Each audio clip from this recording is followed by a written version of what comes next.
Senhor presidente do conselho, senhores conselheiros, demais inscritos do canal, no último dia 3 de abril aconteceu uma reunião via webconferência no Consup para que a administração trouxesse as principais informações, as principais decisões que vem tomando no meio dessa crise. A minha participação nessa reunião ela ficou prejudicada por problemas técnicos e a princípio eu havia ficado de fazer minha participação via e-mail, caminharia para todos os conselheiros. No entanto, algumas informações supervenientes a essa decisão me fizeram voltar atrás e eu resolvi fazer este vídeo. Primeiramente, eu gostaria de deixar bem claro que a minha primeira decisão que foi tomada era não fazer vídeo algum em meio à crise, por uma razão muito simples. Não é difícil perceber que essa crise ela vem de forma devastadora e qualquer crítica que venha a fazer no meio da crise abriria interpretação para que o Adonias estivesse tentando se sobressair no meio da crise, querendo se aparecer no meio da crise. Então, por causa disso, a princípio, eu havia decidido que não haveria nenhum tipo de vídeo no meio dessa crise. No entanto, uma informação que aconteceu dentro da reunião me fez pensar diferente. Principalmente porque não tem nada a ver com a crise, a questão polêmica que foi levantada. Eu creio que todos os conselheiros que participaram da reunião já sabem do que eu estou falando e a gente vai deixar para falar sobre isso no final do vídeo, mas certamente é o que vai ocupar o maior tempo desse vídeo. Então vamos começar. Eu vou comentar aqui os três principais comentários que aconteceu na reunião e vou fazer o comentário de uma vez só, que foi o conselheiro Antônio. Ele ressaltou que a administração ela precisa também não somente se preocupar com dados estatísticos, mas também verificar a qualidade do ensino à distância que está acontecendo nesse momento. Será que os alunos estão aprendendo de verdade? O conselheiro Jackson, ele fala sobre a qualidade dos trabalhos dos professores. Ele chega a ressaltar, inclusive, que existem professores que estão desinteressados, que não têm dado retorno, né? E, enfim, ele demonstra essa preocupação aí para verificar, para supervisionar esse tipo de questionamento, esse tipo de situação. E depois, por fim, o professor Anderson, ele fala principalmente para a administração tomar cuidado quanto os 20%. O que é esses 20%? A norma, ela fala que o ensino presencial ele pode no máximo sofrer uma alteração para 20% à distância. Bom, para me responder, eu gostaria de fazer uns comentários em cima desses três principais quesitos, que eles foram cirúrgicos, todos eles foram cirúrgicos.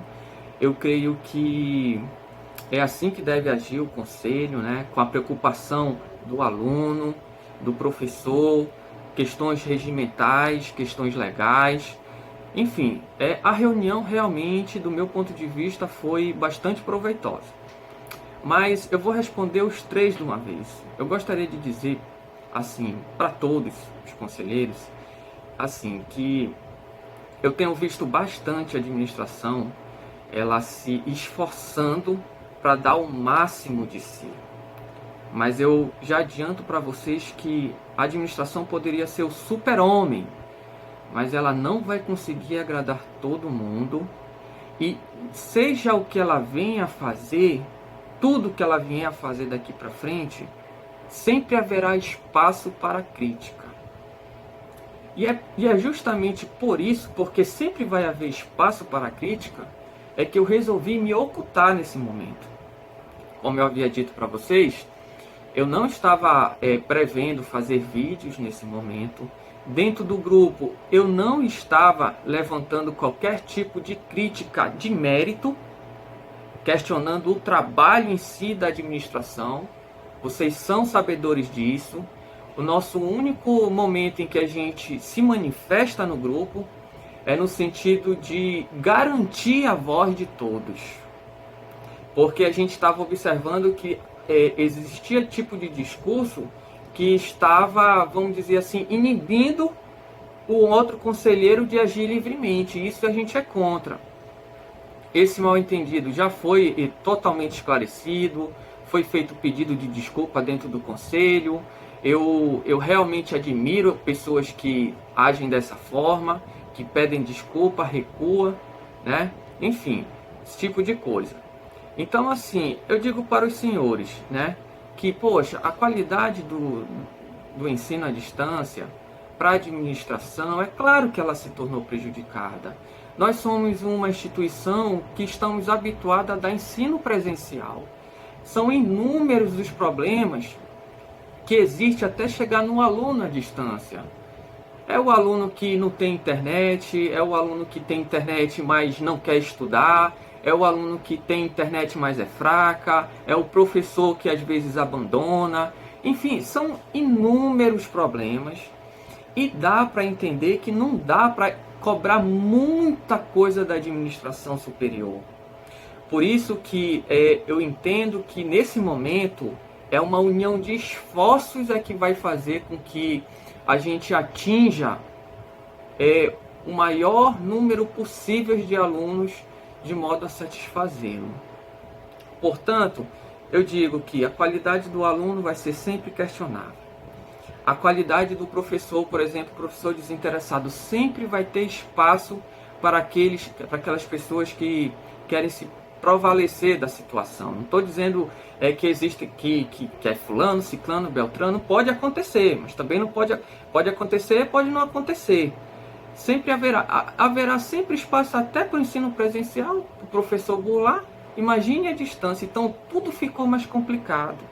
E é justamente essa complicação que me fez tomar a decisão de não criticar o mérito da questão. E, enfim, o professor Anderson fala dos 20%, eu entendo o seguinte, que as leis, quer seja elas regulamentos, leis, enfim, essas coisas, elas são criadas para estarem em vigor em tempos comuns, em tempos regulares. Quando a gente está em tempos atípicos, como é o caso, pode observar, todas as legislações elas começam a sofrer ela começa a ser relativizadas. Em uma única linha nós instituímos o trabalho home office. Isso em tempo comum seria inadmissível que uma única linha fosse possível instituir o trabalho home office. É claro que isso haveria muito mais, a gente deveria muito mais se debruçar em mais artigos, em mais parágrafos, mas a gente entende que a gente está vivendo um momento atípico. Então, todas essas críticas e essas preocupações que vocês trouxeram, elas são válidas, elas são importantes, mas a gente só vai conseguir alcançar, vamos dizer assim, o máximo possível através de uma união de esforços entre alunos interessados, professores interessados, equipe diretivas interessados, e eu tenho certeza de que, pelo menos dentro do conselho, e eu digo assim que, de uma forma geral, a gente consegue alcançar esse objetivo. Bom, depois que eu fiz esse comentário, essa observação, a gente vai para a parte polêmica, né? Vocês observem, inclusive, que eu estou sendo até bastante compreensivo com a administração com relação aos problemas que vão acontecer no mérito. No entanto, uma coisa me chamou a atenção nessa reunião, que foi o que causou esse reviravolta e eu ter que fazer um vídeo. Bom, a reunião ela foi gravada e já está disponibilizada no YouTube. A gente vai estar disponibilizando esse link na descrição do vídeo. E o vídeo ele tem 2 horas e alguns minutos. Eu indico que Aquelas pessoas que tiverem tempo e quiserem assistir o vídeo na íntegra, eu sugiro que assista o vídeo na íntegra. Mas se você estiver sem tempo e quiser ir direto para a questão polêmica que a gente vai discutir aqui, a parte começa a partir de 1 hora, 51 minutos e 35 segundos. E aí eu vou contextualizar vocês. O que acontece? Dentro do grupo, acontece muita discussão, que é natural dentro de um conselho. Fulano pensa de um jeito, ciclano pensa de outro, e é natural ocorrer choque de pensamento. Isso é a coisa mais natural que deve acontecer dentro de um conselho, onde temos, vamos supor, muitas cabeças, cada um pensando de uma forma, e um determinado conselheiro, o conselheiro Getúlio, ele fez um posicionamento. Esse posicionamento era com relação ao campus Manacapuru, e de alguma forma esse posicionamento dele foi parar na gestão de Manacapuru. Com relação a isso, senhores, nenhum problema. Eu mesmo sou acostumado a encaminhar meus posicionamentos para outros grupos, para as pessoas ficarem vendo como é que a gente atua. Normal. É normal essa dinâmica com relação a isso. Então, o campus Manacapuru se sentiu ofendido e fez um direito de resposta. Eu vou ler para vocês aqui o direito de resposta.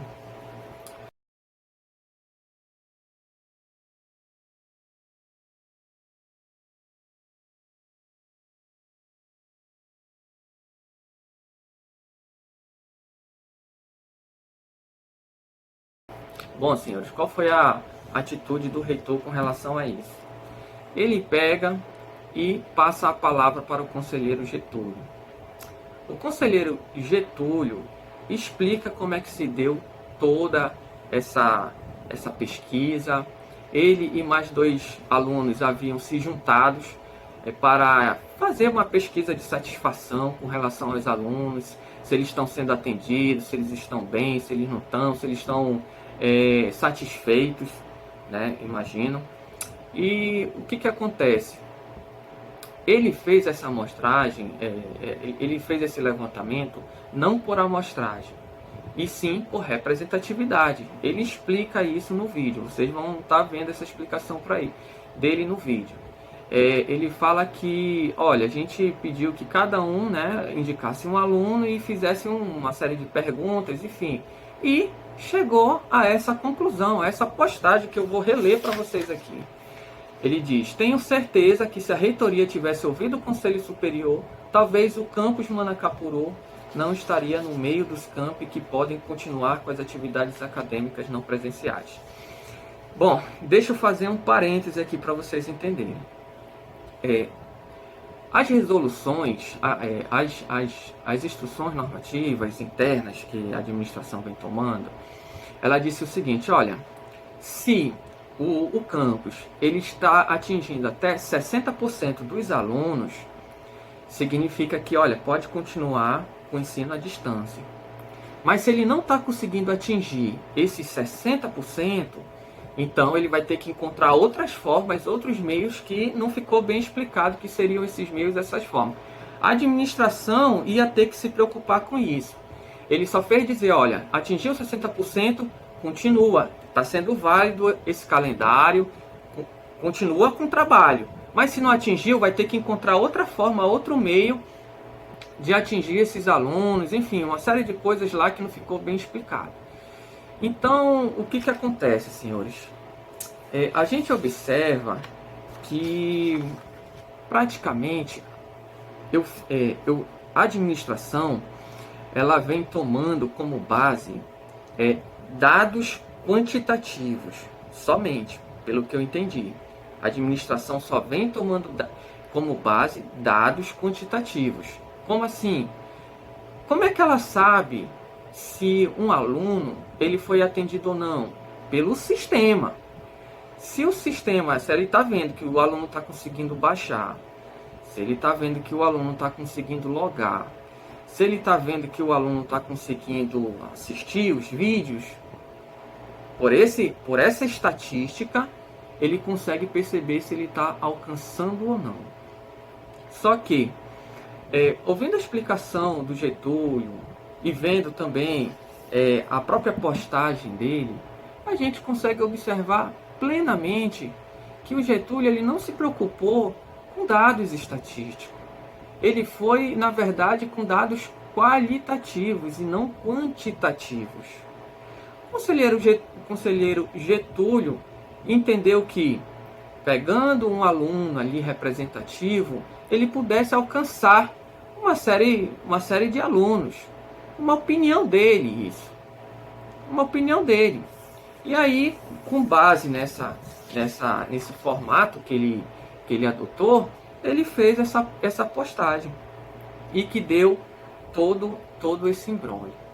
Então, assim, agora vem o meu posicionamento com relação a tudo isso. Primeiramente, senhores, a gente precisa entender qual é o papel do conselheiro no Consulp. Eu entendo que a nossa principal arma, a nossa principal, vamos dizer assim, ferramenta de trabalho dentro do conselho chama-se opinião. E não é de agora que a opinião ela vem sendo tolhida dentro do conselho. A gente já viu o próprio reitor dizendo que a gente não pode fazer juízo de valor da gestão dele.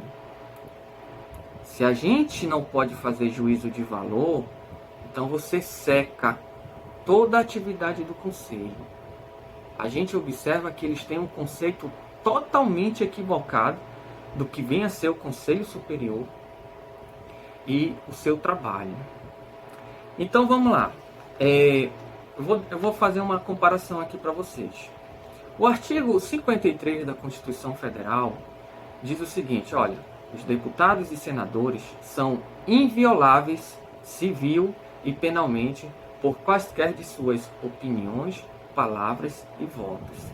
O que significa isso? Significa isso que ele tem total liberdade, 100%, 110%. Ele vai até além do que deveria e ninguém pode punir ele civil e penalmente. Quem nunca viu um deputado chamar outro deputado de ladrão? Quem nunca viu as coisas absurdas em termos de palavras dentro do Congresso Nacional? Pois eles só conseguem fazer isso por causa do artigo 53. Bom, mas antes que vocês, antes que qualquer pessoa venha insinuar que eu estou defendendo esse artigo para trazer dentro do Conselho, eu já vou logo dizendo para vocês que não, eu não defendo isso. Eu não estou defendendo que o conselheiro possa ofender a honra das pessoas. Eu não estou defendendo isso. Eu não estou defendendo que possa xingar, falar palavrão. Eu não estou defendendo isso. Mas o que eu estou defendendo é que ele tenha o direito de se expressar livremente. E com que eu falo isso? Baseado em quê? Eu vou fazer mais duas leituras aqui e vou deixar o link na descrição para vocês terem acesso a isso, onde o STF, através de seus ministros, em um determinado momento diz assim, o direito de pensar, falar e escrever livremente é o mais precioso privilégio do cidadão.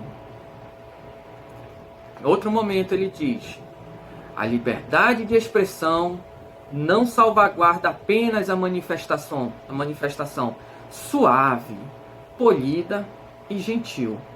Pelo contrário, o direito abarca a liberdade de criticar, mesmo em tom duro, senhor presidente, mesmo em tom jocoso, senhor presidente, mesmo em tom áspero, senhor presidente, ou até mesmo impiedoso, especialmente autoridades e pessoas públicas. Por que o STF ele dá uma ênfase para as autoridades e pessoas públicas? Porque imagina você colocar uma pessoa para decidir pela comunidade, pela coletividade.